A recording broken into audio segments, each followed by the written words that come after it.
Hey everybody, it's Nick. Hola, Nick! Just wanted to take a few minutes to let you fine folks know how you can contact us. You can find us on Twitter at the It's Too Wordy 1 and on Instagram. Just look for It's Too Wordy. We also have a Discord set up, The Haunted Log. If you like what you hear, maybe considering throwing us some of your spare change. Maybe some of your hard-earned loot. Maybe some stuff you find in your car cushions. Who knows? Anything will go a long way. And you can do that by visiting our Patreon page at patreon.com/housebts. Thanks for listening. Hope you enjoy this episode.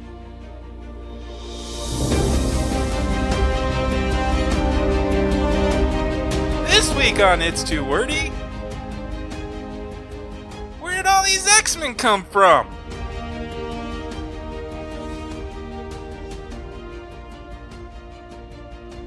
Welcome everybody to this week's episode of It's Too Wordy, the comic book podcast where three buddies discuss comics from their childhood and today.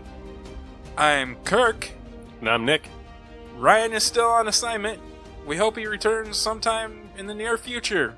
He's finishing up that graphic novel of Power Pack 1 through 10. Oh, nice. So I'm hoping he'll come back with a report for that. Well, it is family month, so you know. Yeah, it's his favorite family. Go Powers, children. How we doing? It's been a hell of a week. But yeah, it's great. It's good to be back doing this, so Yeah, it's the best time of the week. it is the best time of the week. It felt really weird Monday. Yeah. I was like, I have to watch The Bachelorette finale. Yeah, how was that? It was another train wreck. You would have loved it. 2 days of it. Yeah, you would have loved it, because No. the fucker lied. He had a plan with his girlfriend, and if he made it all the way to the final, he would call it off. And he made it all the way to the final. And he won. Wow. And he fucking lied to her. I was like, you're a piece of shit. Nice. I was like, I haven't watched very much of this, but you're a piece of shit. Well, and his girlfriend's a piece of shit because she allowed him to get on that program. Pretty much. Pretty much make out with that girl every day. Yep. And then turn around and be like, no, I'm just going to hang out with this skank. Yep. Oh, all right. All right. Cool. Wish I would have watched it. It was intense, but this isn't about The Bachelorette. Shark Week time. Hey, Shark Week. Yeah. Shark Week and a little Sherlock Holmes. Yeah. So Sophie was watching Shark Week and she was watching the sharks attack a seal and she freaked out and cried. Oh my god. She was like, they killed the baby seal. She's going to be a vegan. And then on the next documentary, they found off of Australia, a little island that has a whole bunch of like farmers on it. Yeah.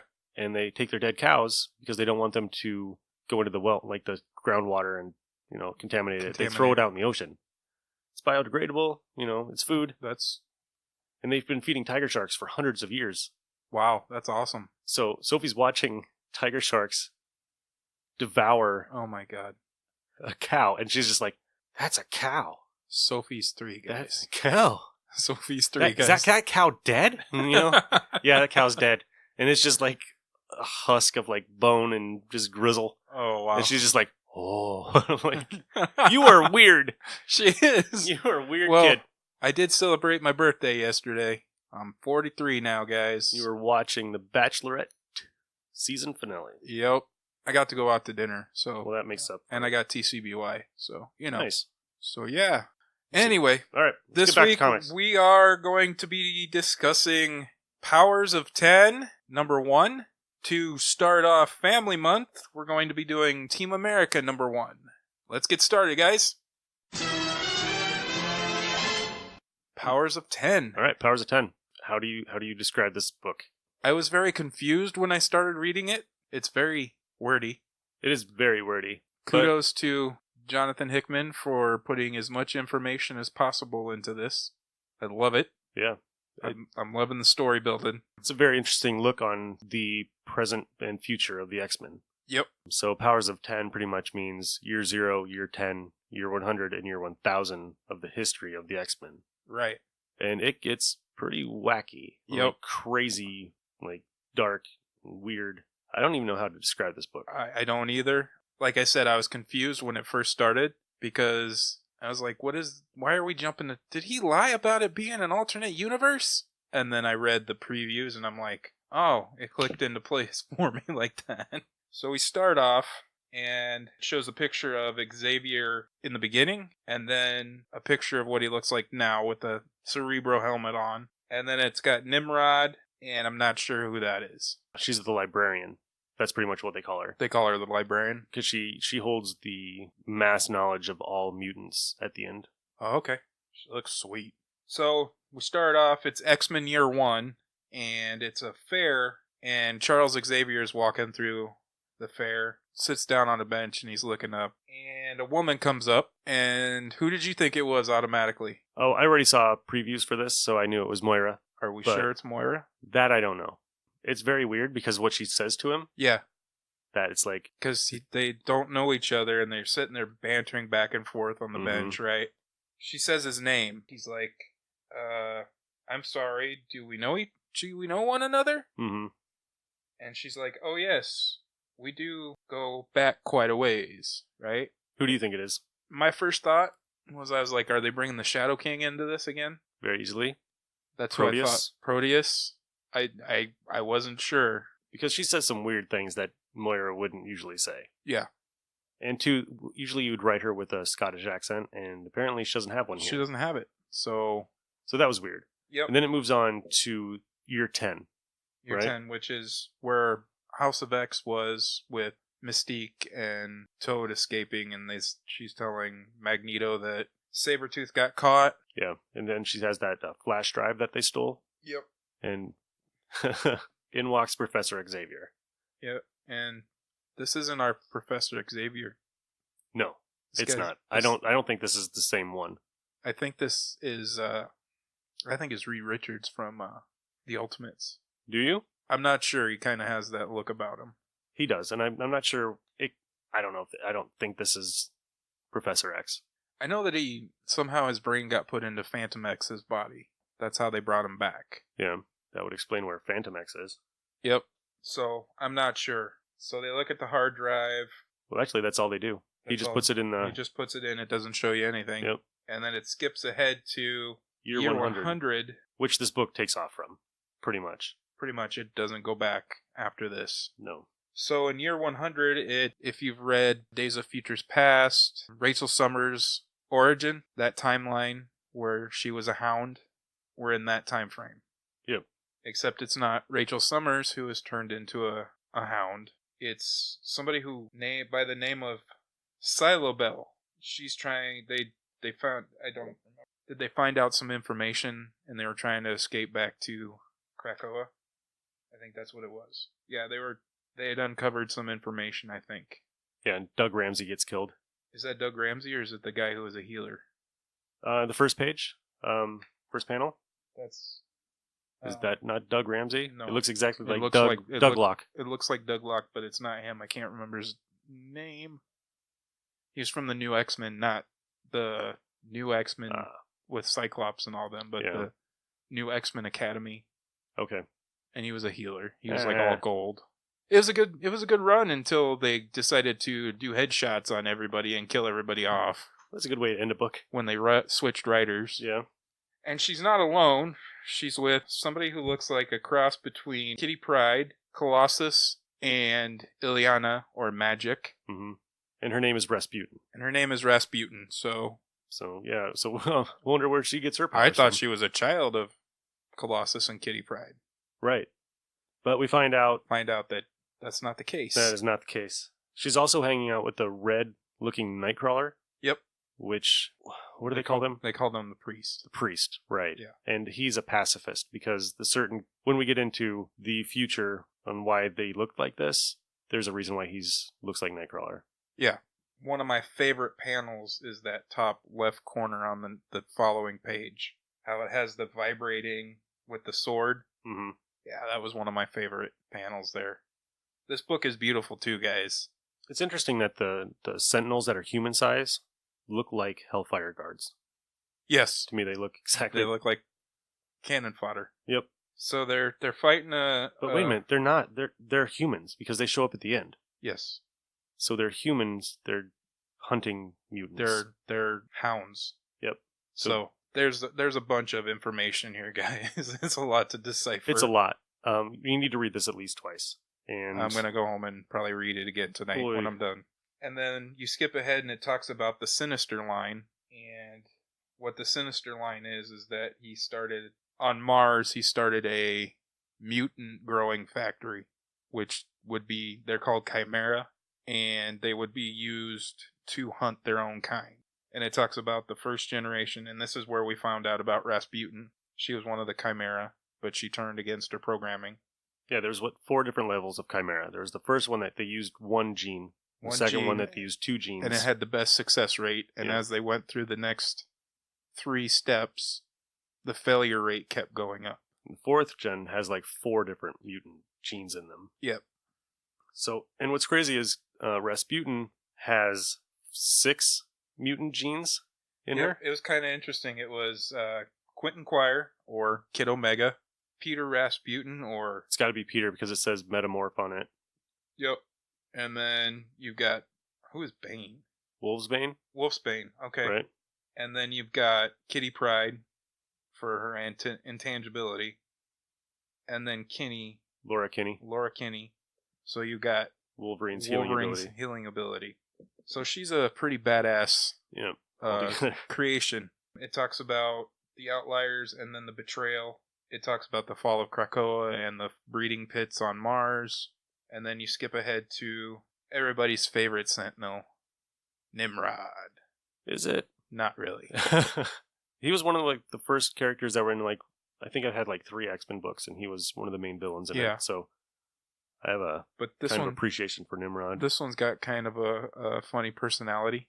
A different personality from the Nimrods from before. Right. Because he's like, I do apologize. I'm sorry I have to do this to you. I'm sorry I have to do this, but... And so they're discussing... Because they captured Psylocke, and she's like, I'll never tell you what I found out. I'll never talk. And they decide to torture her by giving her a bath. Or they're going to torture her, and Nimrod is like, oh, goody! Yeah. He's like all excited, and they're like... But they know that she's a hound, so she's immune to normal interrogation techniques. Yeah, she can withstand normal... So he has a thing devised for just those kind of people. And they call it giving them a bath. And it looks like a big giant Bacta tank. Except for it does the completely opposite. It does the complete opposite. It takes you down to a husk. And just drains you and just turns you into information. Yep, you turn into data. Yep. It's pretty interesting. Yep. This is all coming from the mind of Jonathan Hickman. I read an article with him, and he said that he's had this story in his head since he was a kid. So he's been wanting to tell this story, you can tell. And then they throw her in the tank. She's never going to escape. So she's dead, basically, is what they consider her. And then it talks about the kennel, Khenil, and that's the Sentinel mutant breeding camps. And... You skip ahead, and Rasputin and the priest have escaped, and they're getting back. They're now going back to Krakoa. The priest is trying to explain to her why he didn't do anything to help Psylocke when Rasputin was taken and going all Billy Badass and taking people out. I swear, we're going to have to see this guy in every comic book. Everything. I'm like, every X book is going to have him in it. Why can't we just take a break? Let him Let him die. Let him go, have an adventure on his own somewhere. Make his book new or something. Give him his own story. And then bring him in later. Oh, you're not talking about Magneto? No, I'm talking about Wolverine. Oh, okay. I was talking about Magneto. Were you? No. But it's the same. Magneto's going to be in everything. Yeah, I love Wolverine. He's one of my favorite characters. But he's become like Deadpool to me. I'm on overload. I just need a break. They come across Wolverine, and they tell Wolverine that they lost Psylocke, and he's like, "Oh, that's too bad. She was a good soldier." And then he says, "All right, then follow me. The old man's waiting." Right, and then it talks about surviving mutants, and you never see who the old man is. Not yet, because they skip ahead to year 1000. And the librarian's there, and you see Psylocke, just a poor husk. Yep. I thought she was Negasonic Warhead. That's who I thought she was when I saw the cover. Oh, you saw it? Yeah. I was like, oh, cool. Because I kind of liked her character and her powers in Deadpool, but not to be. And then she's talking to the version of Nimrod 1,000 years in the future. It looks like a little drone flying around. Looks like a drone. They're talking about the war that really didn't need to be fought. Yep. Which was mutants versus humans versus machines. And they're trying to rectify that. And they're bringing the humans back in a dome. Oh. Which could easily be the Savage Land like we were talking about. Yeah. Because if she's in a dome, we don't know exactly where on planet she is. So she could easily be there. It does kind of look like the Savage Land in these panels at the end. So that's where the story ends. It sounds like Jonathan Hickman's here for at least a good 4 years, maybe 5. I'm hoping for 5. That's 60 issues. It's not the 200 we really wanted, but it's... We don't know. Depends on where it goes. He could be another Chris Claremont and be with the team with Marvel for 10. Yeah. You know? I don't know how long the Fantastic Four one was that he did. Let's hope he pulls a Kirkman and just runs with it for 270 issues. That would be awesome. Just do 10, 20 years of it. Yeah. Beat Claremont's run. That would be awesome. Do it. Do it. All right. So I picked up the variant with all the... it's got Firestorm on there. Yep. Did you notice that? Uh-huh. I was like, oh, that proves she's a mutant. Well, yeah. And then it's like the history of the X-Men on the cover, except the Dark Phoenix is not Jean Grey. Nope, it's Rachel. It's Rachel Summers. Or Rachel Grey. She doesn't go by Summers. She goes by Grey. But it's got Mohawk Storm, Lilandra. 70s Dazzler. 70s Dazzler. It's got the original Cable. Archangel's up there. And then Nick's favorite, the X-Baby Havoc. Hell yeah. He looks awesome. So Havoc needs that suit back. Reading this issue made me even more excited to read more. It's a great relaunch. Once it clicked in my head what they were doing, yeah, I was like, oh, I get it. Yeah, I'm glad they did this. I'm glad they did this too. I got to give this another 5. Yeah. When I first read it and it didn't click, I was like, this is a 3. It's different than House of X. It is different than House of X. House of X was more of a traditional X-Men book. Yep. This one was more cerebral. Yep. And a little bit more of a thinker. And sitting on it and now talking about it with you, it's sinking in even more. And I'm like, this is awesome. This is perfect. They picked the right guy. So I'm going to give it a 5 because the book is beautiful. The cover we got is beautiful. It's well written, and I can't wait for House of X next week. Yeah.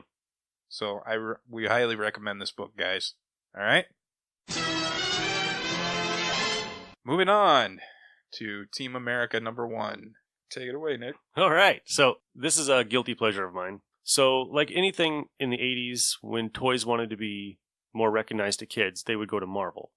Marvel did a lot of toy, commercial comics. I think I remember these toys. Yeah. Well, Evel Knievel was big. Yep. And they had an Evel Knievel stunt set, and they wanted to rival that. So they created Team America, and they went to Marvel and was like, can you make a comic of this to get to kids? And like Rom, they made one Rom doll, and yeah, made 100 issues of Rom, but only one doll, right? One toy. Nice. And is that the one that's over here on here? Yeah, he's up there. Oh, look at that. There he is. Yep. All webbed feet and skinny arms. Nice. Yeah, it's a beautiful toy. No, it's really ugly. It is, but is Rom worth reading? Yes. I've heard different. Rom is great. I've heard different. It's weird and whacked out, and it's a good, fun book. Okay. Might be a little hard to find now. Probably. Getting pretty expensive. But yeah, I think I saw trades. I think Krypton had a trade. Of the new one. They have a new series. The old one can't be put in trade. No? No. Marvel doesn't own the rights to it anymore. And IDW doesn't own the rights to the old book. Oh, okay. Because he's owned by Parker Brothers still. Parker Brothers created the toy. Marvel couldn't reprint anything after the run was done. Oh, wow. Because Parker Brothers was like, no, you can't do anything with it. I'm never going to get to read anything. I have it all out there. You have it all out there? Yeah. Okay. So this is just another one of those. Marvel was like, yeah, we'll create a comic out of this. Yep. It's really easy to find, and it's really cheap. I bought it for 50 cents. Okay, I'm not even going to look through it. I'm just going to tell you what the story is. A company called Kawahama Corporation creates a motorcycle with the most advanced systems in it ever. And they're going to debut it at a race. And Hydra finds out. Hydra wants the plans. Uh-oh. So, I don't know. It's just like one of those meet cutes, right? So, a guy named James McDonald, not James McDonald Hudson, but James McDonald. It's not Guardian? Who's an who's an ex-CIA agent. Department H. Is there, like, he's going to watch and make sure that nothing happens to this bike. He wants to be there to protect it. He's working on his own. And his code name is Honcho. Totally 70s Yeah. nickname. What's up, Honch? Right. And he meets a guy named El Diablo, the Wolf. Is he Mexican? Oh, very. I think. Yes. And he constantly calls himself El Diablo, the Wolf. Like, yeah, you call yourself the Wolf twice. Yep, the wolf. Always. Isn't Diablo a devil, though? Diablo is That's the devil. Diablo, but he's El Lobo. El Lobo. Sorry, El Lobo, Lobo, the Wolf. The wolf. My name is El Lobo, the Wolf. Yep. And you meet another guy named Winthrop Rowan Jr. R.U. Ready. Are you ready? Are you ready is That was his his name. stage name from when he was in a rock band. When he was in a rock band, baby. He's a wealthy kid whose dad disowned him, and Yeah. now he's got to make some quick cash to pay his dad back. So he can show that little fucker. Yep. I I'll like show that. you. I'll show you. I'll pay every cent back. And they're finding notes, like, everywhere. Like, meet me in the garage and we'll explain everything. And then when they get together, they all realize that there's a kind of bond between them. But they don't know why. They don't know why. Like, they can hear, like, pretty much feel like what they're thinking, what they're going to do. And they get attacked they go through the race, and they're winning, of course. They have to make their own motorcycles. And they beat the Kawahana Corporation, right? Yeah. The most sophisticated bike in the world, they And beat they with lose. bikes that they made in the garage in 3 days. Yeah, okay. These are really good racers. And Hydra attacks, and Team America and the Kawahama Corporation have to escape. And then you find out why Hydra wants that bike so bad. Because it can predict things in its way. Anything that gets in its way, any obstructions, anything like that, Yeah, and it will swerve out of the way.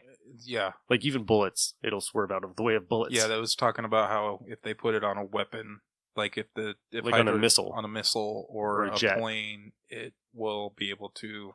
You won't be able to shoot it down or stop the missiles with anti-missile. Yep, and the 3 members of Team America right now get separated. Like, McDonald and El Lobo get attacked and get knocked out. And Are You Ready is with the owner of the Kawahama Corporation on the Hydra blimp. He does a wicked sweet jump up into the blimp, man. He does. Like from nowhere, just out of the Yeah. stop. Just Yep. jumps up there. He just jumps up there.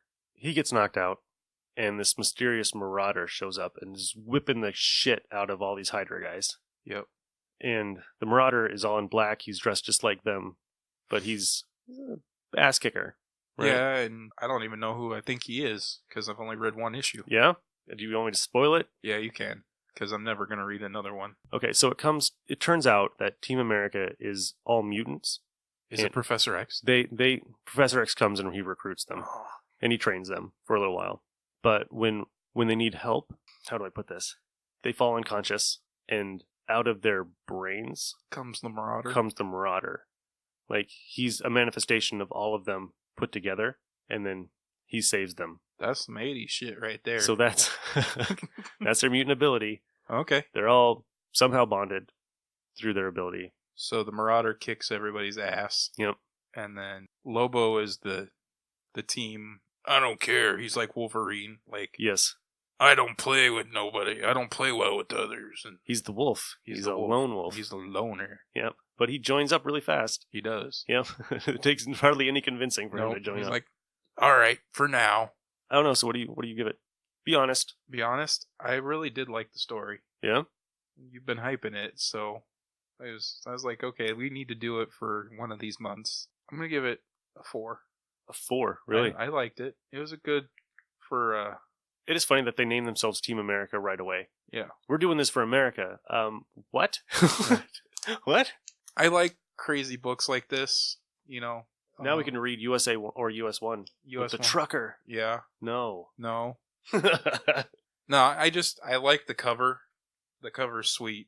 Yeah, I love this cover. The cover's awesome. And when I was a kid, one year for Halloween, I dressed up as a dirt bike racer because I wanted a dirt bike. I wanted to be I wanted, and this hit me right in the nostalgia feels for when I wanted to be a dirt bike racer. Yep. So I'll give it a 4. Definitely 80s book, but it's still fun. It was fun. Yeah. It didn't take me long to read. Not like the Powers of 10. Yeah. It took me a while to read that this afternoon. I was like, oh my gosh. Yeah, we're recording really late because I had to read Powers of 10, and it took me a long time. Yep. We're going to move on to the Wordy files. And this week, our obscure character is Nimrod. His first appearance was in Uncanny X-Men number 191 in March of 1985. His powers and abilities is as follows. Nimrod is the most advanced form of Sentinel robot.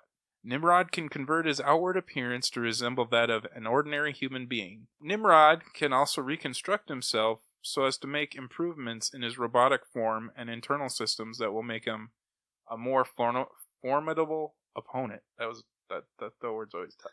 Even when smashed to pieces, Nimrod can reintegrate the portions of his body to become whole again. Apparently, Nimrod's electronic consciousness can somehow exist independently of his physical body, at least temporarily. Physically, Nimrod is categorized in the official handbook of the Marvel Universe as possessing Class 1000 strength because Nimrod can engage the Juggernaut in hand-to-hand combat. Nimrod contains a highly advanced computer systems as well as scanning devices that make it possible for him to determine whether a human being is a superhuman or not.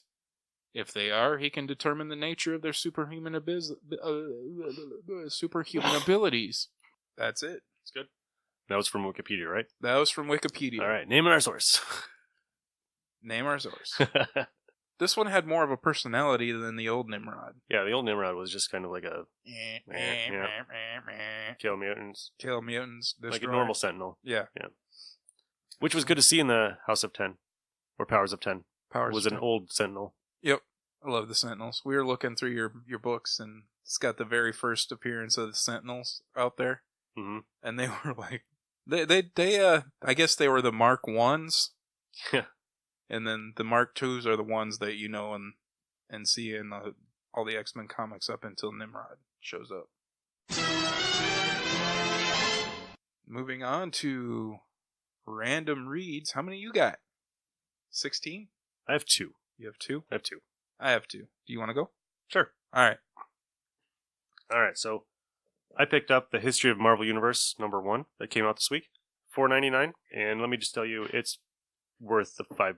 Nice. It goes through the Big Bang, through the Old West. So it's got a lot of information, and it even has an annotated ending. Like the last half goes through even more detail because it's all in prose. Wow. What is Marvel doing? They're making you read. They're giving us all a lot of information in all these books. And it goes through freaking awesome. Everything. This is like an encyclopedia in back here. Like just where everybody came from, what their origins were. This book is great. I mean, the artwork, Mark Waid wrote it, Javier Rodriguez, penciler and color, Alvaro Lopez was the inker, and good God, they did some research on this. They got characters looking right, they got story right, they got just the history of it. Like, I don't know how much Mark Waid had to go through this, but Mark Waid's a freaking Marvel genius. Yes, anyway, he is. I can't recommend this book anymore. If you love reading your old Marvel universes or stuff like that, like I do, this puts it all together. This puts all the first magicians together. This puts how the Sentinels or the Celestials became, how the Internals became, how the Atlanteans became, how the Kree became, how the Skrulls became, how the Brood became, how the Nova Corps started, like the Shi'ar, how they evolved. You had me at History of Marvel. How many times the Celestials were on Earth and planting things in the sun and just planting in Earth and just seeding the world, and Mr. Sinister, how he was created, and Avon Sur, or not Avon Sur, Ensabanur. What's his name? Ensabanur. That's it. Apocalypse. How he took over after Ramat Tut left Egypt, and he took over that spot, and then after it's crazy. The book looks beautiful too. Yeah, it's crazy. It goes through like the first vampire, how he recreated, like the first immortals and Fing Fang Foom, and... So what you're saying is that this shit is a good investment Yeah, I mean, to pick up? just to have on your shelf. Like, okay, I've been reading since 6th grade, right? And Silver Surfer was one of my favorite books. He is one of mine. I did not realize that in Earth time, when Nor and Rad became Silver Surfer, the Hellfire Club was starting in England. So you're looking at 1880s, 1890s. Oh, wow. And that's when Nor and Rad gave up being on Zenla to become the Herald of Blackness. Oh, wow. So he's been doing it for 150 years. Wow. So, yeah, I mean... Okay, I'm going to go out and pick this book up. Yeah. I got to pick it up tomorrow. It's great. I can't tell you enough. Wow. It looks beautiful. Yeah, but it's great. I mean, it's totally worth it. Nice. If you want to be a know-it-all Marvel guy, there you go. I want to be a know-it-all Marvel guy. I feel inferior with you and Ryan. And going back to our list of top 10 magicians, it's got Chthon in here. So it tells the origin of Chthon and how he created the Darkhold, and Morgan Le Fay put the Darkhold together, and yeah. Nice. He created the black magic of all of Marvel. So, Chthon number 1. Chthon! Number 2. This book I've had on my shelf for, oh my god. I used to be a huge guy into Crazy Magazine, and, you know, it did have Howard the Duck, and it had, like, Teen Hulk and crazy crap. Well, there's a character created by Larry Hama that was in this book. Larry Hama created G.I. Joe. G.I. Joe. Yep. And this is from 1983, and it's called Obnoxio versus the X-Men. And Obnoxio is the clown from Crazy Magazine. Okay. He's a drinker, he's a smoker, he's a bum, so he's pretty much. What Krusty the Clown was based on? Yeah, this is like Krusty Clown times like 100. Right? Okay. He takes a bath like 1 time a week. He lives in a rat-infested like room. He has a trash can next to his chair that's full of like beer cans and stuff. Well, he gets called by Professor X to come to the mansion for Kitty Pryde's birthday because Kitty Pryde really loves Crazy Magazine and she thinks he's the best part of it, right? So so it's okay. And he's got Professor X's address on a roll of toilet paper, right? He just like must have taken it off the phone or it was in his head and he just wrote it on toilet paper. That's awesome. And of course he gets to the door and another mutant is there and Cerebro goes off and there's an alarm that there's an Omega level mutant coming and they think it's Obnoxio, right? So all the security measures go off. Obnoxio gets thrown into like one of the cells. He uses clown stuff to escape, like CO2 canisters for his fizzy water cannon, and because that's gonna fool the Shi'ar technology. Yes. Well, it blows a hole in the wall, and the X-Men automatically assume that he's the Omega level mutant that's attacking them. Come to find out that the Omega level mutant is a guy named Ice Cream, and Ice Cream can turn his body into any flavor of ice cream that he wants to. And he can melt and reform so he can slide under doors. Oh and, my god. Yeah, so there's a huge fight and Obnoxio pretty much, just a normal human clown, pretty much gives it to the X-Men a little bit. Yeah. Cyclops is like, wait a minute, why are we fighting this guy? We don't even know if he's the villain. And Professor's just like, is like, no, he's not. Come up to the, and he freezes Ice Cream. And what's really gross is Obnoxio kind of thaws out his head a little bit and feeds Kitty Pryde some of the ice cream. And it's a very weird book. What year is this? 83. So they would have Shi'ar technology in the mansion. Yeah, and it's weird. Like, I can't even, yeah, it's just a stupid book. Strange book. But I don't know if it's easy to find anymore. Yeah. Printed one time. Probably a small print run back in the day, and if you don't know who Obnoxio is, you're not going to like this book, and you're not going to know who this is. Okay. I didn't know who he was until you just told us. It's a worthy read. Is it? Just because it's goofy and weird, and it's definitely 80s Marvel. I need to broaden my horizons. And what's crazy is, we talked about this guy last week during the Thor talk, right? Alan Kuperberg does the artwork, and Alan Kuperberg appears in this comic. So does Stan Lee, and so does Jim Shooter, and because Stan Lee's like, because he's talking to like Stan Lee, and Stan Lee's like, is this guy ours? Is he one of our characters? Yes, he is. But Yeah, if you can find it, I'd pick it up. Okay. Don't pay too much for it, though. I bought it because of the cover, and it's him holding Kitty Pryde and the X-Men are around him. Like the dead cover of like Superman and holding Supergirl. Yeah. And he's saying, "Hiya, kids. What's yellow and black and don't breathe no more?" And the answer is a dead school bus. A dead school bus. Ba-doom. So that's kind of the jokes you get in that book. These the jokes. All right, that's mine. All right. So piggybacking on what we talked about last week, I picked up Alpha Flight Volume 2, Number 1. That's an old beer. That is an old beer. There we go. Skunky? Warm? It's like it lost all its flavor. Very alkaline-y. Ugh. Don't drink weak old beer. Oh my god. Oh. Alright, take 2. All right.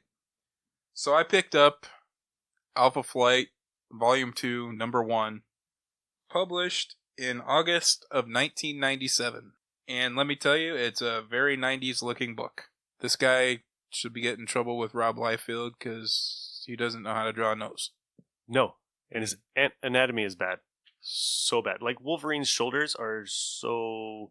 They're bigger than his biceps. Was he feral Wolverine at this point?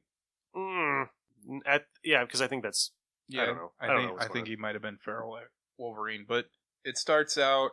The story's called Horoscope, and it's got Mac, and he's like... They're like, test subject release, and he's like, I'm ready.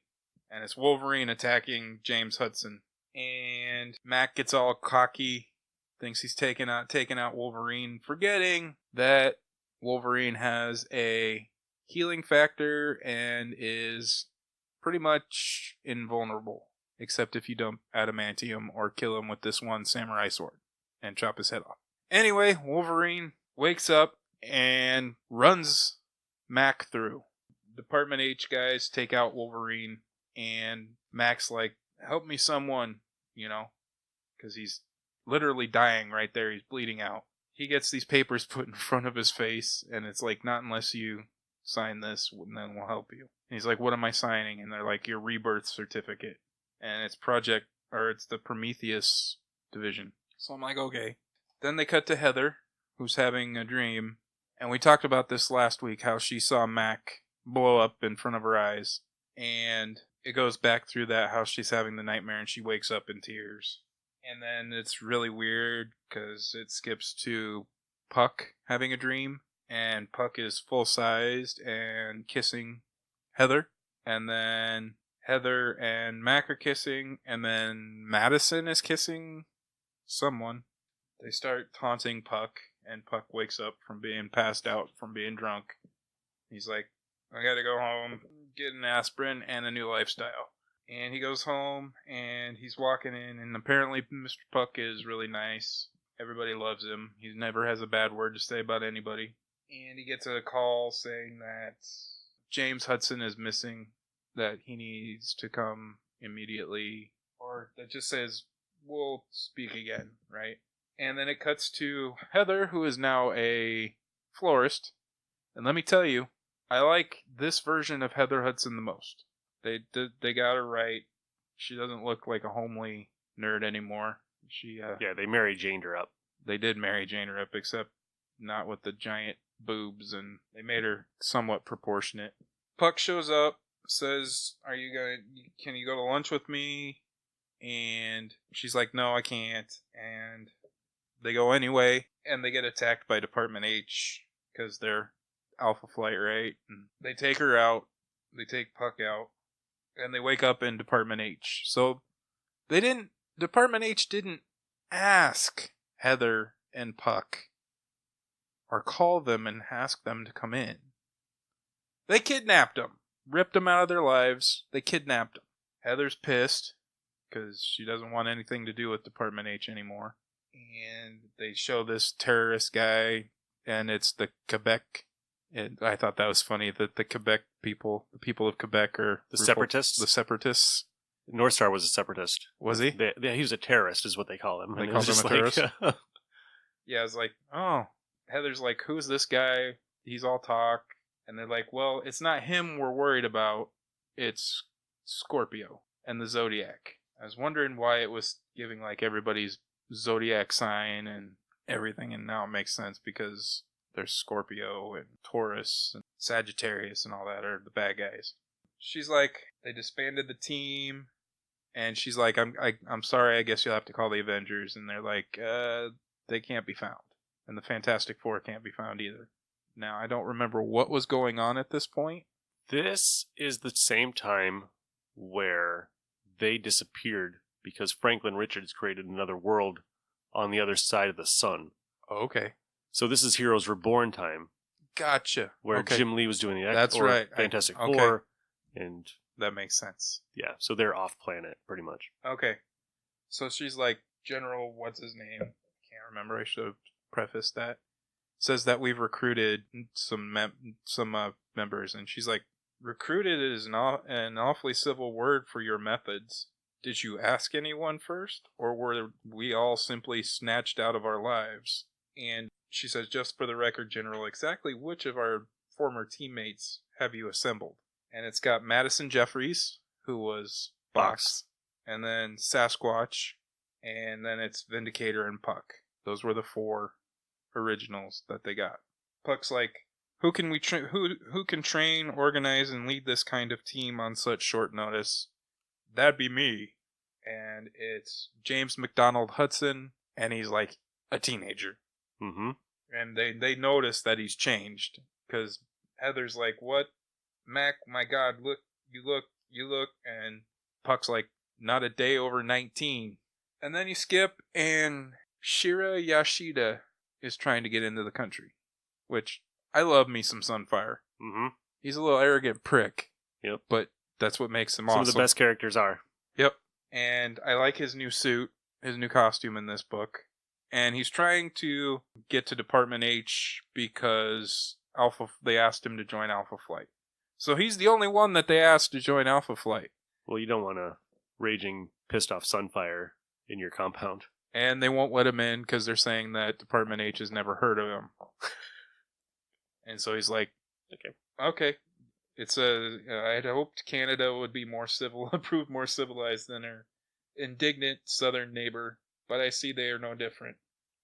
So he's like, since they won't accept a cooperative Shiro, they're going to have to deal with a very uncooperative Shiro. Or uncooperative Sunfire. I'm like, okay. I want to pick up issue number 2 after this, because this is getting interesting. And then they skip ahead to more of the assemble. So they got you got the new recruits. You got Radius. You got Flex. Are those the guys that can go into the future? No, these are 2 brothers. I think Radius can do a force field, and Flex is super strong. He can make it go into anywhere. Oh, that's right. Okay. And then you have Manbot and Murmur. And then Sasquatch. Poor Sasquatch. He's dumber than the Hulk. He can't even talk. Yep. And Heather's like, what did you do to him? We found him this way, wandering through the... So you're shaking your head because... So one thing you learn is you can never trust Department H. No, I know. About anything. I didn't... When he stuttered, because they had like the... Mm-hmm. When he was talking, it was like a pause. Yep. And I'm like, you guys did something to my buddy Sasquatch. Yes, they did. Like I said last time, this is like total X-Files. Like, what the F is the government doing to these characters? Yeah, what's going on? Yep. And then they're running through a training exercise. And Puck's like, and he's talking to Murmur, and he's like, and what do you do, gorgeous? And she's like, sleep. You sleep? And she goes, silly little man, and Puck falls asleep. And so they're going through, and they bring Heather her costume, and she doesn't trust anything that they give her because she hasn't tested it, she didn't design it, she didn't anything. And she apparently acquiesced because she gets into it, and I'm like, come on, man, you gave her a green one? Why couldn't she have the red and white? It's too confusing. I guess, since found out earlier in the book that Mac and Heather are no longer together. He came back to life from being exploded Twice, and she realized she didn't love him anymore, and he split. And then he's cut ahead to Scorpio, talking to all the baddies. And then you got headband guy here, who was one of the Quebec separatists, and you find out that they were just used as pawns to get at Alpha Flight. And so they all get ready, and they take off, and that's a really cool panel right there. I like the action scenes, except he has no nose. And Puck got a different costume. Yep. He actually looks kind of... Yeah, he no longer has the head mask, and he no longer has the leotard that says P on it. Puck is taking over because he's a veteran, and he's telling people what to do, and James says, oh, shit, I was going to tell you about my favorite line. It's Heather and Mac, and Puck, he says, Puck, tell Heather to quit staring at me. And she's like, I'm not staring, I'm just looking. I'm like, oh my god. And then they get on to the base for the Zodiac, and Puck's starting to tell everybody what to do, right? And Mac is like, I don't take orders from a midget. Puck's like, well, he says something, and Box takes his side. He's like, I agree with Puck. Right? So they do what Puck wants. He wanted somebody to come in from the back, some of them to come in from the back, some to come in from the front, and kind of encase him, right? And it ensues a battle. They're doing pretty well. And of course, you've got the one guy, Radius, who goes off on his own. I was like, okay, is this going to be like X-Men number 94, where Thunderbird goes off and gets himself blown up? I'm like, somebody's dying here. Somebody's got to die. Come on. Nope. Yep, they're battling, and Vindicator can't breathe because he's getting taken out. It's just a big battle scene. It looks like they're successful. And they're back at base, and they save the day from being taken over. Yep. The end. Gets a lot better from here. It was pretty decent for a first reboot. Still gets a lot better. I don't doubt that. I'm excited. Like I said, I want to read number 2. They're all out there. Yeah. I'm gonna recommend it because you said Volume 2 is really awesome. Mm-hmm. And right now I'm collecting Volume 1. Volume 3 and not so much. No, and they got a new one coming out. It's just a one-shot. It's a or one-shot. Maybe a 4-issue limited series, but I'm kind of excited to see what they do. Hopefully. What it is, it's they answer all the questions from the first series that were never answered. Okay. Like, what happened to this guy? What happened to there? Why did this happen? Cool. So they answer it finally. Cool. Oh, you're going to do all of that? And today, class, Oh, jeebs. I'm going to go through Giant Size X-Men number 1, X-Men number 94 through 119. All right, let's do it. Page by page. So sit back, go grab a beer, and enjoy the show. I'm just kidding, guys. I wouldn't do that to you. We're going to do this as a full dramatization. Let's do it. 2 guys. What I am going to do is issue Uncanny X-Men number 100. The cover is X-Man versus X-Man in a battle to the death, betrayed by Professor X. So, to give you a little catch-up, the X-Men have been captured by Dr. Stephen Lang. That's his name, right? Yep. Who is a StarCorps anti-mutant baddie, right? And they've all been captured, and he decided to make Sentinels, but the Sentinels are the original 5 X-Men. So it's Angel, Beast, Iceman, Cyclops, and Marvel Girl. They don't know this. They think they're hallucinating. And so they're fighting, and Jean and Aurora or Storm are talking shit, or Jean's talking shit to Storm, because Storm and Jean in this are really close. They become really close. And they're just going through. Havoc and Polaris have been mind melded by Eric the Red, so they're attacking the X-Men as well. So they're getting taken on by Sentinels and the lesser Summers brother. Just kidding. I love Havoc. And the wannabe Magneto. Sorry, Polaris. She gets shit on so bad in the X-Men universe. Gosh, maybe she should be an interesting character then. She should. Or you could revamp her a little bit. And I think they did for a little while. Yeah. She was okay for a little while. She was great in X Factor. Yeah. Like the second version of X Factor. Yeah, where Alex is the leader, and it's got Guido and... Yep. Yeah. Polaris was great in that. Polaris was great in that. I loved everybody in that run. So they're fighting. Wolverine has a thing for wanting to kill Charles Xavier. Even way back in issue 100. Because in 276, he kills Xavier, so we think.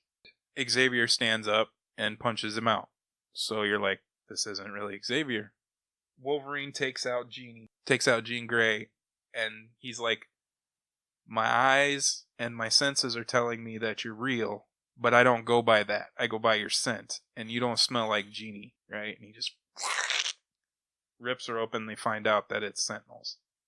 This is where Cyclops busts out, and they free everybody, and Stephen Lang's like, I'm a man, Cyclops! That's more than you'll ever be, mutie! Right? I love that, mutie. But, they call mutants, the bad guy mutants call them flat scans. Call humans flat scans, which is awesome. And he gets in his little gunship here, and he starts firing. And Jean Grey, or Phoenix, sorry, she's Phoenix. She's not Phoenix, she's Jean Grey, Marvel Girl. She takes over the controls of the gunship, and the controls get jammed. And he's like, God help me, X-Men! I'm going to crash! And he goes right into the computer screen and dies. The X-Men are like, nope, not gonna help you, right? Because you're an ass. So, but what happens is the crash damages the base, so they have to escape. This is one of the... I watched a video on this. They made it so much more dramatic than I'm going to be able to do. They decide they have to escape. They decide to take the StarCorps shuttle that they crashed into the old S.H.I.E.L.D. facility to begin with. They're trying to figure out nobody can fly it because there's one of the worst solar flare storms going on right now above Earth. And so they're trying to figure out who can fly the shuttle. And Jeannie, Marvel Girl, goes, well, I can. And Cyclops goes fucking bananas. Like ape shit. Like, I've never seen him talk to Jean Grey like he does here, right? He's like, are you crazy Jean? Since when are you a qualified astronaut? And she goes, since now. And she rips all the information out of Dr. Corbeau, who is the creator of StarCorps. Rips all the information out of his head and uploads it into her brain, so now she can fly a shuttle. Whoa. And, I'm an astronaut. And Cyclops is, how will you survive the solar flare, you little? I'm like, whoa, dude! What were you going to say? She should have been like, finish it, Scott! What were you going to call me? Right? Because he's like way out of line here. I know he loves her. Like, he can't live without her. Some of the time, in that time of line, you're like, why? What the hell are these two doing together? Yeah, because she's like, the way that they made Jean Grey is perfect. Her character was so well fleshed out by Chris Claremont. He made you fall in love with Jean. Well, he actually made everybody fall in love with. He made you fall in love with every character, even Wolverine. And she gets pissed at him and knocks him out with a psi shot. Like, just knocks him cold. She tells Banshee to take him to the life cell, where everybody will be safe, and she'll be out with where the solar flares are hitting. And Banshee's like, you hit him pretty hard, lass. Your favorite. Useless. And did he do anything in this fight? He used his sonic scream. Yeah, it's pretty much a one-trick pony. Yeah. And she says, I meant to. By the time he wakes up, we'll be committed. Like, they'll be going, right? And Wolverine's like, nice shot, lady. You bucking for Martyr of the Year or something? And she says, make it quick, Wolverine. I'm busy. And he calls her Jeannie, right? And she's like, the name is Jean, mister, and I've just about had it with you. I have tried to like you, Wolverine, obnoxious little upstart that you are. But for the life of me, I don't know why I made the effort. Because she's pissed, And then Storm comes up to her, and she's like, nah, you too, Storm. And she's just like, I wanted to wish you luck, and Jean's crying, and Storm's crying. And she backs the shuttle out with her telekinesis. And this really powerful scene right here.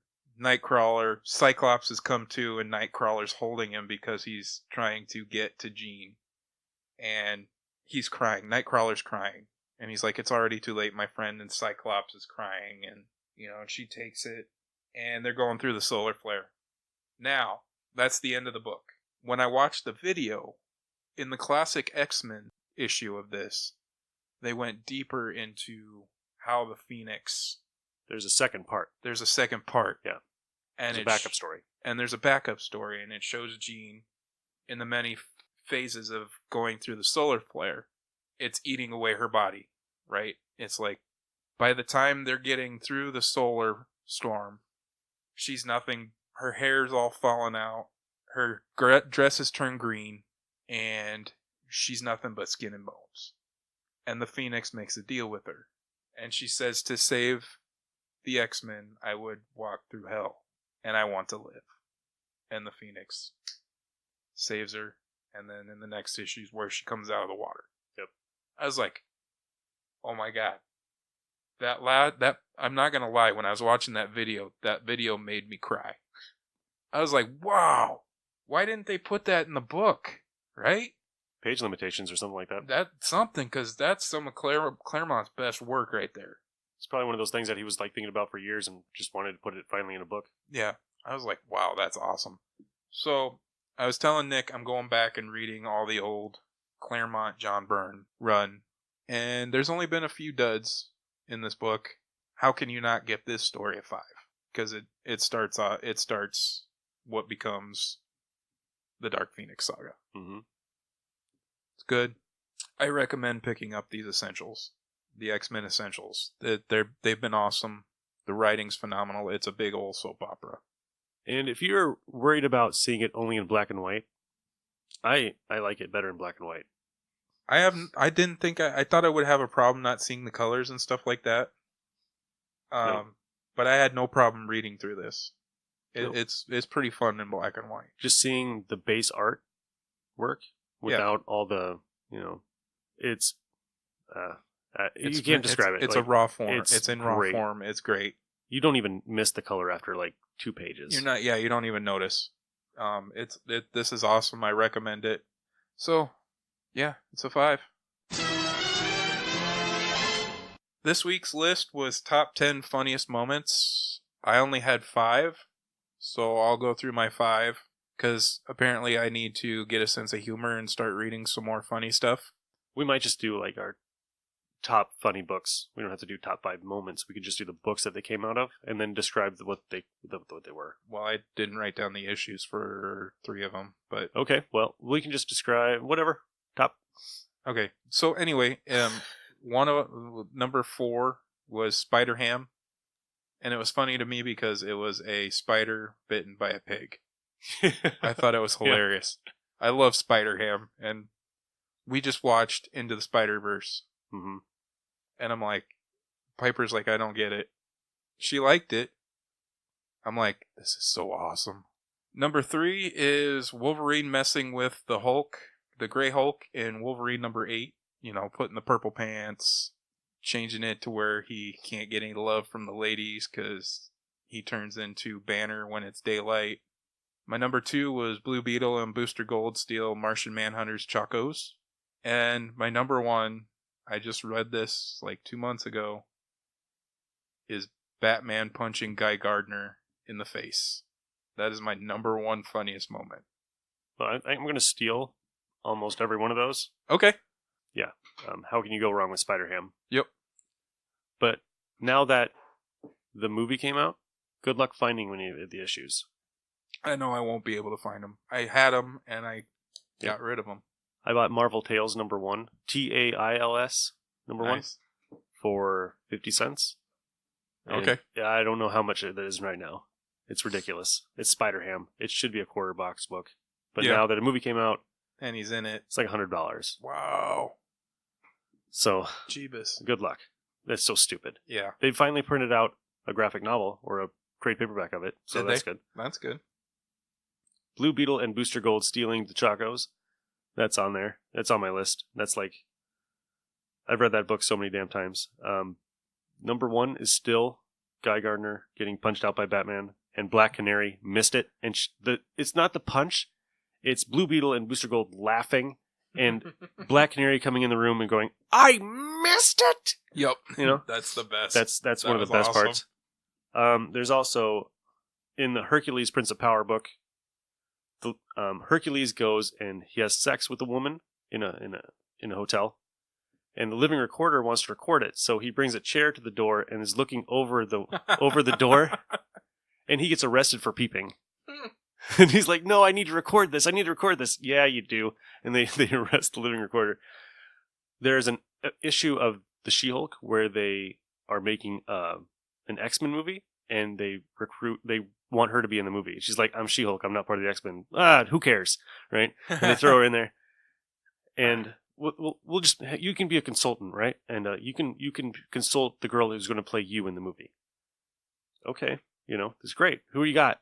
P. Isadora plays She-Hulk in the X-Men movie. P. Isadora? P. Isadora. Nice. She's like, she's 4'11" or some crap like that. A porn star. Right. So, and the budget's really low, and it just is a shit movie, and it's kind of like telling the future of how the X-Men movies are going to be made. Yeah. Because who cares about comic books? Who cares about real life stuff? Yeah. We're just going to put what we want in there. We're just going to do what we want.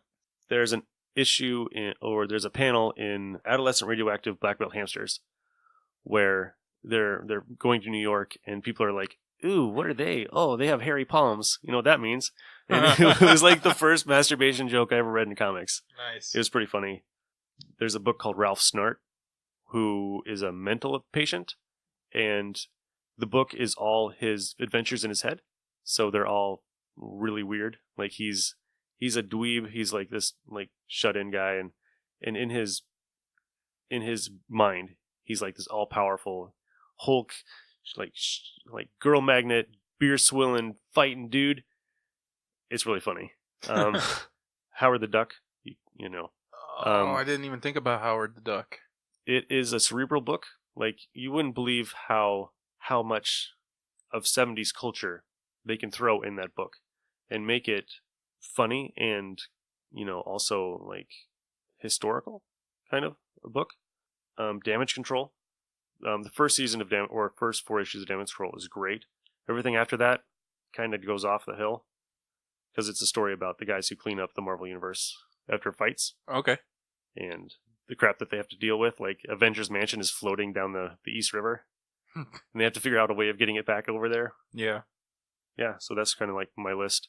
Okay. There's always like Not Brand X, and What Does, like Spider-Ham 2029 or 2099, reduced from, or he was Spider-Ham 1999, reduced from 2099, something like that. Yeah. Awesome. So yeah, that's my list. I mean, it's not really a top 10 list. It's just kind of more of a, these are my funniest moment books. Okay. I overthought it. I'm like, how am I going to come up with 10? Well, just do the ones that you really thought were funny. Right. So that's what I did. There was a lot of, like, if you look on the internet and you're like, funniest moments in comics. Oh, the Joker's talking about a boner again. Like, that's not funny. It's just it's just the Joker talking about a boner. Yeah, just like boner just meant like he fucked up back in the 1950s. Yep. Big deal. He says boner. Woohoo! Good job, guys. All right. Yeah, it was hard because I overthought it. I really did. So that's gonna wrap it up this week. Have fun. Read more comics. We'll catch you later. This is Kirk. And Nick. Bye. Bye. Fighting for